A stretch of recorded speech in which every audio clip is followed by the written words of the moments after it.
पितृपक्ष में पितरों को अंगूठे से ही क्यों दिया जाता है पानी? अनामिका उंगली में ही क्यों पहनते हैं कुशा की अंगूठी? पितृपक्ष में पितरों को अंगूठे से ही क्यों दिया जाता है पानी? अनामिका उंगली में ही क्यों पहनते हैं कुशा की अंगूठी? पितृपक्ष चल रहा है। इस अवधि में कई लोग अपने पितरों के निमित्त श्राद्ध करते हैं। पितृपक्ष के दौरान श्राद्ध में पिंडदान और तर्पण के साथ साथ ब्राह्मण भोजन भी करवाया जाता है। ऐसा करने से हमारे पितृ तृप्त होते हैं और पिंडदान और तर्पण में पितरों को संतुष्ट करने के लिए जो जल और दूध दिया जाता है उसे हथेली में रखकर अंगूठे के द्वारा दिया जाता है, जिससे पितृ प्रसन्न होते हैं। वहीं पितरों तक भोजन पहुंचाने के लिए कौवे, कुत्ते और गाय को भोजन भी करवाया जाता है। तो जानिए कुछ ऐसी ही परंपराओं और उनके कर्मों के बारे में।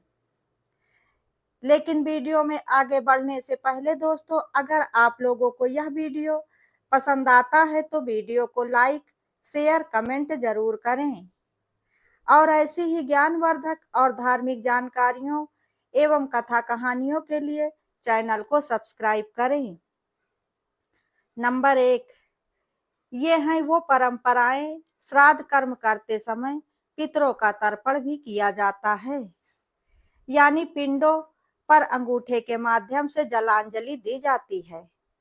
महाभारत और अग्नि पुराण के अनुसार अंगूठे से पितरों को जल देने से उनकी आत्मा को शांति मिलती है। ग्रंथों में बताई गई पूजा पद्धति के अनुसार हथेली के जिस भाग से पर अंगूठा होता है वह हिस्सा पितृ तीर्थ कहलाता है। इस प्रकार से अंगूठे से चढ़ाया गया जल पितृ तीर्थ से होता हुआ पिंडों तक जाता है। पितृ तीर्थ से होता हुआ जल जब अंगूठे के माध्यम से पिंडों तक पहुंचता है तो पितर पूर्ण रूप से तृप्त हो जाते हैं। हिंदू धर्म में कुश एक विशेष प्रकार की घास को बहुत ही पवित्र माना गया है, इसलिए अनेक कामों में कुश का उपयोग किया जाता है। इसी प्रकार से श्राद्ध करते समय कुश से बनी अंगूठी पवित्र अनामिका उंगली में धारण करने की परंपरा है।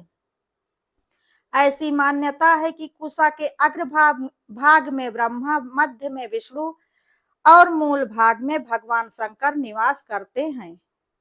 श्राद्ध कर्म में कुश की अंगूठी धारण करने का अभिप्राय यह है कि हमने पवित्र होकर अपने पितरों की शांति के लिए श्राद्ध कर्म व पिंडदान को किया है। महाभारत के अन्य प्रसंग के अनुसार जब गरुड़ देव स्वर्ग से अमृत कलश लेकर धरती पर आए थे तो उन्होंने वह कलश थोड़ी देर के लिए कुश पर रख दिया था और कुश पर अमृत कलश रखे जाने के कारण ही इस समय से कुश को पवित्र माना जाने लगा। श्राद्ध में ब्राह्मणों को भोजन करवाना एक जरूरी परंपरा है। ऐसी मान्यता है कि ब्राह्मणों को भोजन करवाए बिना श्राद्ध कर्म अधूरा माना जाता है। धर्म ग्रंथों के अनुसार ब्राह्मण के साथ वायु रूप में हमारे पितृ भी भोजन करते हैं।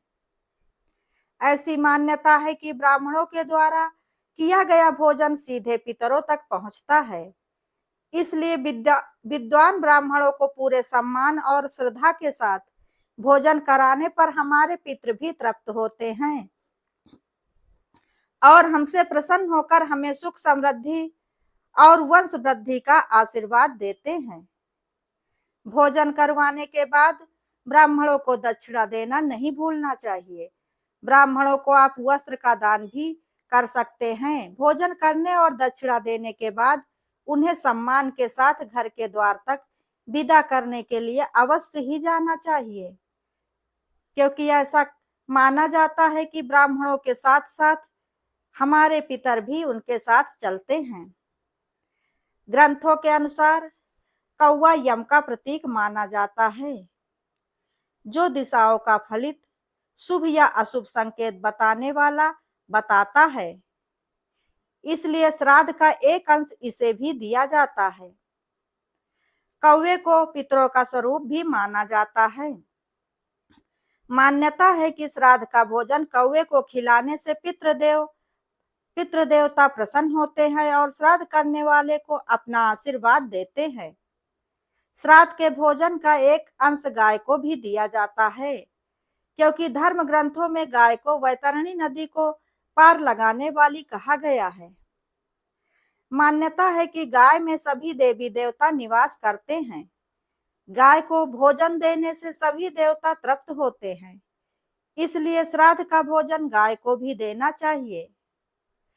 कुत्ता यमराज का पशु माना गया है, इसलिए श्राद्ध का एक अंश कुत्ते को भी देने से यमराज प्रसन्न होते हैं। शिव पुराण के अनुसार कुत्ते को रोटी खिलाते समय बोलना चाहिए कि यमराज के मार्ग का अनुसरण करने वाले जो श्याम और सबल नाम के 2 कुत्ते हैं, मैं उनके लिए यह अन्न का भाग देता हूँ, वह इस बलि भोजन को ग्रहण करे। इसे कुक्कर बलि भी कहते हैं।